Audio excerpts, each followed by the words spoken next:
안녕하십니까. 오늘 북광주 상승문화센터에서 아시아 이상주의라는 주제를 가지고 함께 오늘 이렇게 이야기를 나눠보려고 합니다. 먼저 이용문 박사님에 대해서 제가 잠깐 저보지 말고 이쪽으로 와주세요. 여기 보시면 이용문 박사님은 방금 전에 약간 소개 영상에서 봤는데 미국에서 이렇게 오바마 정부 시절에 명예장관을 하셨던 분이에요. 퀴친 캐비넷이라고 하죠. 그래서 사람들이 대통령이 모아가지고 의견을 수렴해서 어떤 이제 정책에 입안을 한다든지 그런 부분에 있어서 도움을 구하는 그런 자문기구 같은 역할이 이제 이분이고, 이분은 이렇게 아시안 밀레니얼리즘이라고 하는 책을 이렇게 2007년에 이렇게 냈습니다. 그리고 이분이 이제 사실은 세계 헌단학회라고 하는 모임이 이렇게 있는데요. 세계 헌단학회라는 기구에서 출범했을 때 가장 큰 영향력을 미쳤던 분으로 얘기를 할 수가 있습니다. 오늘 2018년 3월 22일은 작년 이제 3월 24일 날 이용박 박사님이 이제 돌아가신 날입니다. 그래서 일주일을 맞이를 해서 제가 사실 그런 의미에서도 특강을 좀 마련을 했습니다. 먼저 영상을 함께 보도록 하겠습니다. 유수대학의 연구도서로 사용될 화제입니다. 이 책에는 한국을 중국과 일본의 문화적 식민지로 보려는 일부 학계의 식민사관에 반박하는 내용을 담고 있습니다. 부서유 리포터가 전해드립니다. 재미교포 이홍범 박사가 쓴 아시안 밀레니얼리즘이라는 책입니다. 이 책은 한국의 동학과 같은 아시아권 이상주의 운동을 통해 아시아 문명의 흐름을 보여주고 있습니다. 이 박사는 한국이 주변 강대국들 사이에서 문화 식민지로서 수동적인 역할만을 담당했다고 하는 이른바 식민사관에 반박합니다. 오히려 한민족이 동아시아 문화의 형성에 문화 생산의 주체로서 역할을 했다고 주장하고 있습니다. 중국의 식민지였고 근대는 일본의 식민지였다는 미국을 비롯한 전 세계 구미학계의 학설을 갖다가 밑바탕부터 소위 반론을 가하면서 한국은 고대는 중국을 만들었고 일본을 만들었고 아시아 정신 문명의 모체가 한국이었다는 것입니다. 2007년 하버드 대학은 이 책을 연구 도서로 채택했습니다. 하버드 대학이 이상주의 분야에서 새로운 연구 도서를 지정한 것은 지난 1998년 제국의 이론이라는 책 이후에 9년 만에 처음입니다. 하버드 대 외에도 예일과 프린스턴, 펜실베니아대 등 미국 대학들과 영국, 이탈리아 등지의 명문 대학들에서도 이 책을 연구 도서로 쓰고 있습니다. 학계는 이 박사의 책에서 동아시아 문화 형성의 주체가 중국과 일본이 아닌 한국이 내세워진 점을 흥미롭게 여기고 있습니다. Help enlighten, not only the aspects of Asian religion, but to help enlighten Korea as more so proud being one of the motherland of within Asia. 세계에 펴져 있는 한국에 대한 잘못된 역사 인식을 바로잡기 위해 연구 활동을 벌여온 이홍범 박사. 이 박사는 한민족에 대한 올바른 이해와 역사 인식이 국내외적으로 널리 퍼질 수 있는 학문적 토대를 마련하고 싶다고 말합니다. 역사 연구를 계속할 예정이고 그러한 역사 연구를 통해서 한국 정치, 경제 발전과 소위 아시아 세계의 평화 민주주의 발전에 기여하려고 생각하고 있습니다. 미국 로스앤젤레스에서 YTN 인터내셔널 고소입니다.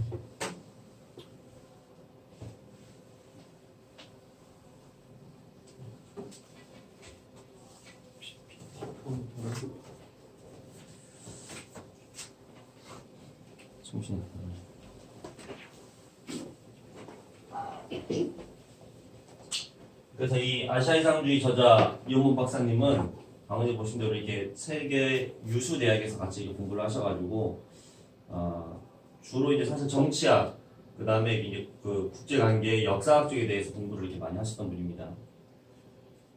그리고 우리나라에서는 2013년도에 여기 밑에 보면 세계 정경학술협회 총재로 되어 있는데 현이 아니고 다시 이제 과거 전직이죠. YTN에서 초대를 해서 중앙대학교에서 이제 강의를 하고 그 달에 상생방송국에 오셔가지고 특강을 이렇게 하셨습니다. 그런 것들이 이제 지금 현재 방송국에서 나가고 있고 또 자료도 가이드북이 있습니다. 오늘 오신 분들 중에서 관심 있으신 분들 제가 가이드 책자를 선물로 드리도록 하겠습니다. 제가 여기 있습니다. 그죠? 요즘 문화는 다 인증샷이잖아요. 그래서 제가 이제 아시아 이상주의 소식을 듣고 하버드대를 갔습니다. 그래서 요 오른쪽에는 두 이제 아는 지인들이 있어서 소개해서 하버드대는 도서관이 50개가 있더라고요. 50개. 예, 그 중에서 제일 큰 도서관에 이제 이것이 책이 있었고, 여기 보시면 여기 이제 쭉 여기 보이십니까? 아시아 이상주의 책이 좀 여기 보이십니까? 예. 모르죠. 여기 있습니다. 예. 여기 딱 튀어나오게 딱 이렇게. 되게 크구나. 예. 근데 이게 100% 이런 책이죠. 그래서 그 책이 여기 있습니다. 이 아시아 이상주의라는 책이고, 제가 이렇게 보시면 그림 한 장 없어요. 그림 한 장. 100% 영어로 적혀 있는 논문집이에요, 사실은 이 책은. 예. 그래서 자기가 평생 공부한 내용에 대해서 정리를 해가지고 아시아의 이상주의라고 하는 책으로서 이렇게 제출을 논문집 발표를 한 겁니다. 이것을 이제 아까 YTN 뉴스에서 본 것처럼 유수대 학생들이 교양 수업 공통 과제물로 이렇게 채택이 돼가지고 교양 수업 듣는 사람들 다 이 책을 공부한다는 거예요. 자, 이제 이용훈 박사님의 주된 내용에서 우리가 봐야 될 것은 뭐냐면 역사는 PNT다. 정신인격 그리고 정신인격을 제한 모든 것 그리고 시간에 따라서 이것이 흘러간다는 것이 역사라고 하는 것은 정신인격을 얼마나 가지고 있느냐 또 혹은 이 정신인격을 제한 모든 것이라는 말은 다른 말로 뭐냐면은 뭐 기술도 될 수도 있고 부가 될 수도 있고 그런 거죠. 자 그런데 요거 한번 같이 보시겠습니까? 잘 살고 번영하는 사람 혹은 국가에는 고유한 역사와 과학 문명이 있다라는 그런 주장을 했는데요. 한번 퀴즈를 한번 내보겠습니다. 맞추시는 분 있으면 제가 좋은 상품을 책자 선물로 드리겠습니다. 전 세계에서 가장 오랫동안 부가 유전된 가문이 있습니다. 가문, 예. 패밀리가 있죠, 패밀리. 저한테 설명 들으신 분은 들으면 안 되고, 예. 그게 어디 나라의 누구 가문이다. 여기까지 맞추시면은 제가. 영국에 예. 지금 영국에 그 가문이 있어요. 영국. 예. 몇 대입니까? 가문 이름 기억 안 나도 몇 대가 유전됐는지 아십니까? 로스차일드 가문. 예. 예. 몇 대가, 그거까지는 잘 모르겠어요. 몇 대? 7대인가? 예, 7대, 8대. 7대, 8대 하면 곱하기 30 하면 한 240여 정도 됩니다. 그죠? 자, 다른 아시는 분? 우리나라에 있습니다. 예, 우리나라에서 13대, 14대 동안 부가 유전되어 왔던 집안이 있어요. 그 집안이 경주 최씨 가문 부자집입니다. 전 세계에서 6.25가 터졌을 때 여기 한번 보러 가고 싶다. 그랬다고 무슨 왕자인가 어딘가가 와서 야 거기 가꼭 사진 찍어와 그랬다고 해요 이렇게. 자 그러면은 제가 부를 축적한 그 집은 뭔가 이유가 있을 거잖아요. 그죠? 그래서 한번 제가 간단하게 시장 예상 한번 보겠습니다. 육훈이 있어요. 이거는 뭐 이 집안의 가훈이죠. 가훈이라고 하는 것은 어떤 가치관 어떤 이제 그런 건데요. 과거를 보되 진사 이상은 하지 마라. 이 진사 이상이 벼슬이 어느 정도로 우리가 봐야 될지 모르겠지만 굉장히 낮은 직급의 공무원급에 해당되는 걸로 알고 있어요. 자, 재산은 만석 이상 지니지 마라. 목표 초과 이윤 분배제 상생 적정 이윤 중 뭐냐면 너무 많은 부를 가질 필요는 없다는 거죠. 왜냐하면 그럼 누군가가 와서 이렇게 한다는 거예요. 과객을 후하게 대접해라. 그러니까 오는 사람마다 뭐예요? 누가 오든 거지가 오든 뭐 지나가는 과객이 오든 어떻게 돼요? 무조건 항상 푸짐하게 갈 때 여비까지 이렇게 줬다는 거죠. 흉년에는 땅을 사지 마라. 며느리들은 시집을 3년간 시집을 온 며느리들은 무명 옷을 입혀라. 옷이 까칠까칠하잖아요. 고생을 시켜야 한다는 거예요. 부가 쌓인 집안이니까 당연히 부잣집하고 결혼할 거 아니에요. 그 여자 역시 그 며느리 역시 고생을 하나도 안 하고 살았을 거잖아요. 그러니까 들어오자마자 고생부터 시켜라는 거지. 그 다음에 사방 백리안을 굶어 죽는 사람이 없게 해라. 덕을 베풀고 상생이라고 하죠. 요즘으로 지금 상생 오리지널 뜻은 아니지만 그런 것을 가졌다고 합니다. 이 부를 이제 우리나라에서 맨 마지막 이제 이 집안의 마지막 사람들은 다 사회에 이제 환원을 하게 됐습니다. 대학교도 짓고요. 그렇게 해가지고 끝났습니다. 그래서 어쨌든 이 최부잣집에 육군이 이렇게 있고요. 그래서 우리가 보이지 않는 권력이라는 건 뭐냐? 이런 정신, 역사 정신 다른 말로 가치관이고 그 집안 혹은 그 민족, 그 국가를 하나의 정신으로서 성공하게 하기 위해서 이끌어가는 정신이라고 할 수 있다는 거죠. 사람들은 그 기술력으로만 생각을 했거든요. 지금까지는. 뭐 기술이 많아야 성공하는 나라 이렇게 생각을 하는데 그것만이 아니라는 거예요. 그래서 이영훈 박사님은 역사라는 것은 보이지 않는 권력이라고 표현한 거예요. 역사 권력을 쥐어야만 오랫동안 전 세계를 이렇게 이끌어갈 수 있다는 거예요. 그래서 대표적인 것을 얘기를 하면서 유대민족의 미국은 유대의 청도교식 민주주의를 가지고 있다. 그렇잖아요. 미국의 대통령들 때 어디에 놓고 선서합니까? 성경책에 올려놓고 선서합니다. 야마토족이 일본 누구예요?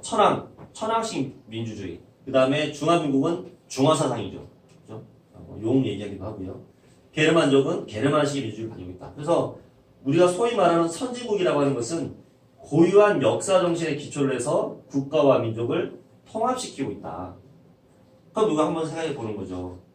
우리 민족은, 우리나라는 그러면 어떤 국가 정신을 가지고 있냐는 거죠.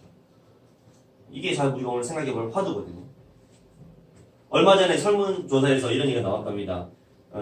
우리나라에 전쟁이 나면은, 남북한 전쟁이 나면, 어떤 식으로 전쟁이 나면은, 이렇게 어떻게 할 거냐에 대해서 두 가지 항목이었다고 그래요. 하나는 뭐 군대 입대를 가든 끝까지 싸울 것이다. 1항. 두 번째는 뭐예요? 이민을 가거나 도망가거나. 2항. 청소년의 55몇 %가 도망가겠다. 이민을 가겠다고 얘기했답니다. 청소년이요. 그럼 기성세대, 이권 계산이 별로 없는 청소년이 그 정도면 기성세대는 어떨 정도 될까요? 자, 우리가 한번 생각해 봐야 될 그런 주제라고 생각이 들고요. 그래서 이 이용범 목사님이 아시아 이상주의를 이제, 이건 책이지만 논문집입니다. 다시 말씀드리면요. 배경에 보면 이렇게 수많은 석학들이 있겠습니다. 이제 23페이지에 보면은 수많은 석학들이 이렇게 자기를 도와줬다 하면서 핵심만 살펴보면 이게 이런 아프리카 역사와 이산지 학문의 대가라든지 또 이렇게 동학연구와 태평천국 운동에 대해서 이렇게 알렸다든지 혹은 이제 이분은 알아두실 분이에요. 이분은 에드워드 와그너라는 분이에요. 네, 와그너 박사 굉장히 유명하신 분이죠. 하버드 대학교에다가 한국학 연구소라는 위에 한국학 연구 적혀 있잖아요. 이제 하버드 대안에다 처음 설립을 하신 분이에요. 그리고 우리나라의 족보를 다 조선시대 족보를 싹 다 털어가지고 이렇게 성씨에 대해서도 연구를 더 많이 한 분이에요. 어떻게 보면 우리보다 이거를 이렇게 하신 분이죠. 그리고 이제 이런 이렇게 사마천 사기 문제점과 중국 문헌에 대한 조언을 주신 분이다. 이렇게 있고요. 그 다음에 이제 카메론 허스트 교수라고 이 부여족, 그러니까 일본은 부여족이 건설했다라는 것을 주장했었던 분이죠. 허스트 교수. 그 다음에 이제 이분은 이제 독일 분이죠. 일본인들의 역사 조술 문제점에 대해서 조언해 준 분이다. 그 다음에 이분은 러시아와 국제 관계에 대해서, 이분은 이제 미국의 이상주의 이상에 대해서 설명해 준 분이다. 이게 수많은 분들이 이렇게 같이 이렇게 자문을 구하고 서로 의견도 주고 또 이렇게 서로 정보도 공유하면서 이 책이 나오게 됐는데요. 이 책은 이렇게 추천서, 서문, 해제 그리고 총 8장으로 이렇게 이루어져 있습니다. 여기서 봐야 될 것은 뭐냐면 일곱 번째 장에 보면은 증산도, 동학으로서의 증산도라는 단어가 있습니다. 이게 챕터가 있어요. 그래서 이 책을 가만히 읽어보면 너무너무 우리 역사를 파고 들어오면 파고 들어올수록 어떤 우리 민족의 어떤 고대 이상주의를 만나게 되고 그 고대 이상주의는 지금 믿고 있는 단체가 어디에 있다. 이걸 이분이 밝혀준 거예요. 사실은. 학술적으로요. 자, 이 이제 추천서인데 아까 사진에 없었던 분이에요. 이렇게 홀로이 교수인데 이분은 이제 뭐라고 했냐면은 이 추천서인데요. 이상주의의 꿈은 본질적으로 세상에서 태평을 이루는 것이다. 제가 이제 언어가 어려워요. 약간 이상주의라니까 되게 어렵잖아요. 근데 되게 쉽게 표현하면 이거예요. 우리 참가하신 분들도 이렇게 다 꿈이 있잖아요. 꿈. 아, 내가 어떻게 살 것이다. 혹은 우리 집안이 이렇게 됐으면 좋겠다 하는 꿈과 이상이라는 게 있잖아요. 그를 이상이라고 생각하시면 돼요. 어떻게 나아가고자 한다. 어떤 꿈을 꾸고 있다. 어떤 계획을 가지고 있다. 이런 것이 그냥 이상주의라고 하는 학술용어로 묶은 거죠. 밀레니엄 드림은 이렇게 이제 세상을 태평을 이루는 것이다. 누구나 다 이렇게 평화로운 걸 꿈꾸잖아요. 잘 살고. 그 세배함을 하시는 말 덕담 있잖아요. 아프지 말고 뭐 이렇게 뭐 하고 그 모든 사람이 이상주의죠. 그래서 이제 그것을 이제 공부를 한 거예요. 전 세계에는 어떤 이상주의를 다 가지고 있냐. 이용범 박사는 펜실대학교, 하버드대학교, 동경대학교의 학자들을 포함한 동서양의 수많은 학자들로부터 태평천국과 동학을 포함한 아시아 이상주의를 서양의 이상주의와 비교하여 연구하라는 요청을 받았다. 왜 아시아의 이상주의와 서양의 이상주의가 차이가 있냐? 서양의 이상주의는 대표적으로 말하자면은 이게 이제 천년왕국 있잖아요. 예를 들면 이제 그런 것 같은 서양 세계에서 가지는 밀레니얼이라는 단어는 사실은 그렇게 긍정적인 단어는 아니에요. 사실은 약간 이게 부정적인 성격이 약간 들어있지만 동양에 있는 이 이용과 쓴 이 밀레니얼리즘이라고 하는 단어를 쓴 것은 뭐냐면 동양 세계에서 꿈꿔왔던 꿈이다 이런 단어를 쓰기 위해서 이분은 이걸 썼다고 합니다. 여러 나라에서 다양한 언어로 되어 있는 수많은 자료를 깊이 있게 연구를 해야 서로 다른 문화를 이야기할 수 있다. 동과 서가 문화가 다르잖아요, 많이. 그래서 이 박사가 역사 및 그 의미를 세계화시킨 작업이 인류의 과정을 이해하기 위해서뿐만 아니라 현재 및 과거에 직면할 문제 해결을 위해서도 매우 중요한 것이다.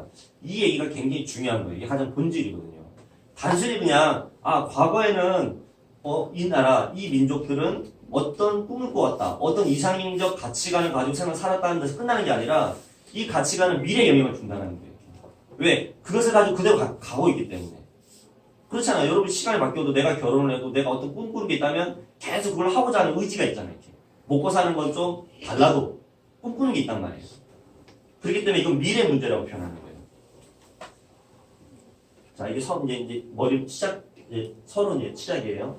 오늘날 우리는 새로운 시대에 살고 있으며 세계는 테러, 전쟁, 질병, 기후변화, 지진 같은 재난으로 점점 풍패져가고 있고 우리는 이런 것들을 통해서 매일 이렇게 휴대폰이나 어떤 신문을 통해서 그런 기사를 접하고 있다는 거예요. 미 국방부의 2003년 10월 보고서, 2007년에 나왔다고 그랬잖아요. 그러니까 최신 자료죠. 어떻게 보면 그 입장에서는. 10월 보고서 급격한 기후변화 시나리오와 미국 국가안보에 미치는 영향에서는 실로 엄청난 규모의 자연재해가 발생하여서 세계의 안정을 위협할 수 있다고 경고했다. 자, 무슨 말이냐면은 왜 미 국방부에서 자연재해에 대한 보고서를 비밀 보고서를 했을까요? 세계의 기후가 악화가 돼가지고 빙하가 녹는다든지 혹은 이렇게 지구온난화가 심각해져서 어떤 국가마다의 기상 이변으로 인한 재앙이 퍼지면 그것은 전쟁으로 갈 수 있다는 거예요. 뭐 물 가뭄이 든다든지 하면 어떻게 돼요? 물 가지러 가야 될 거 아니에요. 근데 물 못 준다면 어떻게 돼요? 싸워야 될 거잖아요. 생존을 위해서. 그래서 미국 정부에서 만든 건데요. 한번 영상을 보도록 하겠습니다. 2003년 미국 국방성이 내부 문서로 작성한 지구 기후 변화에 관한 보고서. 이건 MBC에서 특별 기획으로 만든 겁니다. 네. 곡창지대인 중국과 북유럽에 10년 대가뭄이 찾아오고 북유럽의 한파가 몰아쳐 시베리아 기후로 돌변하고 지금 그러잖아요. 부족한 자원과 식량 확보를 위한 전쟁이 전 지구적으로 발발. 핵무장 북한도 핵무기 능력을 갖게 될 것이다. 전망했다. 자기를 지키기 위해서, 그죠? 미국 국방성은 보안상의 이유를 들며 보고서에 대한 취재를 거절했다. 제작팀은 수차례의 설득 끝에 보고서 작성자 더 앤널과 전화 인터뷰만을 허락받았다. 우리는 세계적으로 저명한 12명의 기후학자에게 기후변화로 이야기될 수 있는 상황에 대해서 물었다. 이 보고서는 인류 통계학적, 정치적 위험한 문제로서 연대고 있다. 이 얘기를 하는 건데요. 이 사람은 그 내용을 세상에 폭로한 기자예요. 영국인 기자예요. 영국 기자. There's no anyone who says climate change and global warming are fiction. 그러니까 지구온난화라는 문제는 단순히 지구 더워진다는 문제를 넘어서서 사실 오늘 영상을 기회를 준비를 했다가 확 줄였어요. 시간 관계상. 지구촌 곳곳에서 벌어지고 있는 지금 저희가 당장 그저께 눈도 많이 왔잖아요. 물론 이 정도는 있을 수 있는 일이지만은 뭐 사막에 눈이 온다든지 뉴욕에 온다 이런 일도 몇 년 전에 막 많이 있었어요. 사실은 이건 이미 2003년도에 나왔던 이야기고요. 그죠? 그러니까 이게 바로 사실은 이제 빙하가 녹으면서 지구온난화로 벌어지는 상황으로 인한 것이다. 사이언스도 그렇게 알고 있죠. 그러나 오늘 강의를 들으시면 그것만의 문제는 아니다라는 거예요. 지구촌에 벌어지는 문제가. 자, 인류 역사가 시작된 이래로 우리는 항구적인 평화, 여기 보면 이제 지속되는 평화라는 표현을 쓰고 있는데요. 이상주의 꿈을 간직해왔다. 종교계, 학계, 과학계를 포함한 많은 저명 인사들은 언젠가 재앙이 이 세상을 휩쓸어서 우리가 알고 있는 세상을 종말은 보하고 새로운 시대가 오리라고 예측하고 있다. 사실 이 얘기는 많은 곳에서 얘기를 하고 있는 거예요. 각자 종교단체에서 스티븐 호킹 박사도 얼마나 타기했지만 그런 비슷한 이야기를 했었고요, 이미. 그래서 우리가 이런 걸 볼 때 그러니까 세상이 어떻게 흘러가느냐, 이상주의 연구라서 오늘 역사 교육의 주제를 얘기하는 것 같지만 역사라는 것은 단순히 과거 얘기를 하는 게 아니에요. 미래 이야기예요, 이것은. 그 얘기를 우리가 이상주의를 통해서 알 수가 있습니다. 이상주의에 대한 훈련 연구가 이제 비아시아 국가, 다시 말하면 서양에서 많이 이루어졌는데 아시아 이상주의와 그의 진정한 본질적 이해를 추구한 학술들이 거의 없다라는 거예요. 대표적인 이유는 뭐냐면 이 아시아라고 한다면 어떤 문명을 쥐고 있는 나라를 흔히들 말해 동북아 삼국을 얘기를 합니다. 동북아 삼국이란 어디겠습니까? 중국과 일본과 우리나라죠, 그죠? 그래서 그러나 이 문제는 얽혀있는 문제가 있어요. 이 삼국에는 역사가 얽혀있는 문제가 있기 때문에 이걸 알기가 어려웠어요. 이상주의에 대해서. 자, 19세기 동아시아에서는 두 개의 대규모 이상주의 운동이 일어났다. 근대 중국과 한국의 민족 역사에는 이 운동들로부터 시작됐다고 할 수가 있다. 하나가 뭐냐면은 홍수전으로부터 시작된 태평천국 운동. 그 다음에 또 하나 뭐겠습니까? 바로 동학운동이죠. 동학혁명. 과거에는 동학난이라고 그랬는데 그래도 이제 교과서가 많이 바뀌면서 동학운동이다. 이렇게 이야기를 하고 있습니다. 그래서 태평전국에 대한 어떤 연구에 있어가지고 바로 홍수전이나 태평군에게 영향을 줬던 유교, 도교, 그리고 고대 한국의 이상주의 영역에 대해서는 무시를 했다는 거예요. 그들 이상세계에 영향을 줬던 그 사상이 있다는 거예요. 본래 사상. 근데 이것을 공부하다 보면은 종합적인 관점을 형성하기 위해서는 이렇게 중국의 고전, 그리고 한국의 심도 있게 그에 끼친 한국 영역에서 심도 있게 살펴봐야 된다. 라고 하면서 이 이야기를 합니다. 한국의 고대 문명은 4대 문명 이전에 존재한 듯하다라고 손으로 흘려고 있어요. 우리 4대 문명은 아시다시피 이집트, 중국, 그 다음에 인더스, 메소포타미아 문명으로 알고 있어요. 오늘은 이제 사실 제가 자료를 많이 넣었다가 다 뺀 이유가 뭐냐면 우리가 홍산 문명, 저희 방송 센터 뒤에 보면은 저희가 사진전도 이렇게 했었는데 홍산 문명 사진전도 했었는데요. 홍산 문명의 발굴은 사실 엄청난 사건입니다. 제 5의 문명이다. 새로운 문명이라고 한참 세계가 발칵 뒤집어졌었는데요. 어쨌든 그 문명을 꼭 지칭하는 건 아니고 그 문명 이전부터 이렇게 우리가 이 유교, 도교, 불교 혹은 수메르 문명, 기독교, 태평천국과 동학운동에 영향을 끼쳤던 것으로 생각하고 있다. 이 한국 고대 문명이. 그리고 이것은 세계 최초 이상주의였을 수 있다라고 약간 이것은 이제 정확하게는 아니지만 이렇게 예측식으로 좀 얘기를 하고 있습니다. 그러면 뭔가 이렇게 우리 정확하게 설명은 안 드렸지만 뭔가 한국의 고대 이상주의가 있었고 그 고대 이상주의가 시간과 더불어서 이렇게 쭉 미쳐가지고 중국과 일본과 우리나라에 지금 영향을 주고 있다. 그런데 이런 것들을 그럼 우리는 오늘 처음 듣는다. 예를 들어서 아까 이용모 선생님이 얘기한 것처럼 고대 한국은 중국을 만들었고 일본을 지배를 했다. 이렇게 표현했거든요. 그러면 왜 그렇게 가능한 이야기냐? 그걸 왜 모르냐? 이 보면은 저희가 식민지 시대가 있었죠. 식민지 정부는 전통적 사회 정치 제도를 파괴하고 그들 제도를 강요했을 뿐만 아니라 역사와 정신을 파괴를 하죠. 그러니까 역사라는 승자의 것이잖아요. 우리는 패자잖아요. 그 시대에. 그렇기 때문에 우리가 아는 역사는 패자의 입장에서 승자가 기록해준 역사를 배우고 있다는 거예요. 혹은 지금의 그것이 많은 사람들이 어떤 지금 현재 강단 사이로 소위 말하는 학에 계신 분들은 그렇지 않다. 많은 부분이 재조명되고 있다라고 한다 할지라도 오늘 얘기를 듣다 보면 아직 많은 부분들 우리가 극복을 하지 못하고 있다는 것을 한번 느끼실 수 있지 않을까 생각을 해봅니다. 역사를 위한 투쟁에서 한국은 거대한 영토와 역사 기록을 이뤘다. 베라우치 총독과 사이토 총독이 통치했던 시기인 1910년부터 21년 사이 일부는 20만 권이 넘는 한국의 역사서를 불태우고 파괴를 했다. 20만 권의 책입니다. 집에 책이 몇 권 정도 있으십니까? 아니, 책꽂이가 몇 개 정도 있으세요, 혹시? 네, 요즘에 뭐. 책장? 예, 책장. 예. 자, 그럼 무지개 책장이 좀 많다? 한번. 이해영 선생님. 이해영 선생님.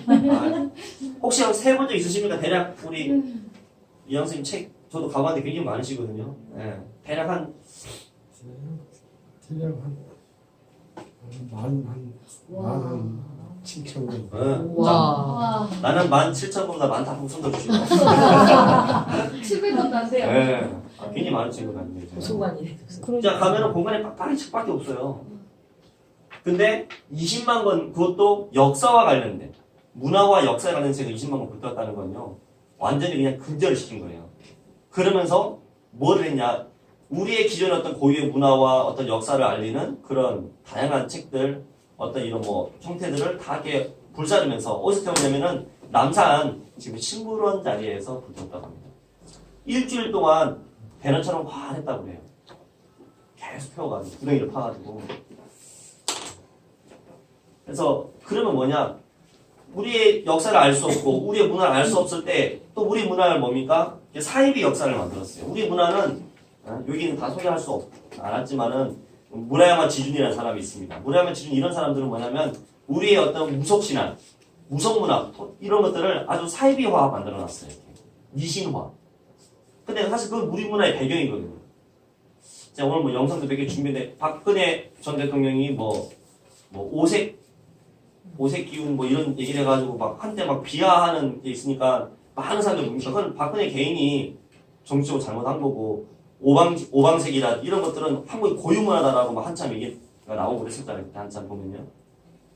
근데 그런 것처럼 이 사람들이 그 당시에 왜 그렇게 됐느냐? 그 당시에 이렇게 우리 문화는 다 이렇게 후진 거다. 구신 문화다. 대표적으로 우리는 아직도 우리 머릿속에 신정과 구정이 내 머릿속에 있다. 그러신 분들은 지금 그 일제의 잔재 속에 있는 거예요. 그 일제 때 만들어진 거거든요. 그냥 우리는 설날만 있을 뿐이에요. 설날. 예, 설날이 맞지 신정, 구정 이거는 일제에 만든 옛날 거라는 거예요. 옛날.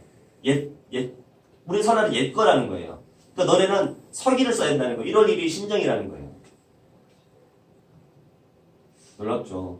네. 저는 되게 아무것도 아닌 것 같은데 이렇게 삶을 하나하나까지 뜯어 고친 거예요. 이렇게. 자, 이 대표적 하나 보겠습니다. 부탁드리겠습니다. 일중 전쟁이 지지부진해져 정부의 부담이 날로 커져가고 있습니다. 게다가 국공합작이 이루어져 진화인들이 똘똘 뭉쳐 우리 황군에게 대항하고 있다니 걱정이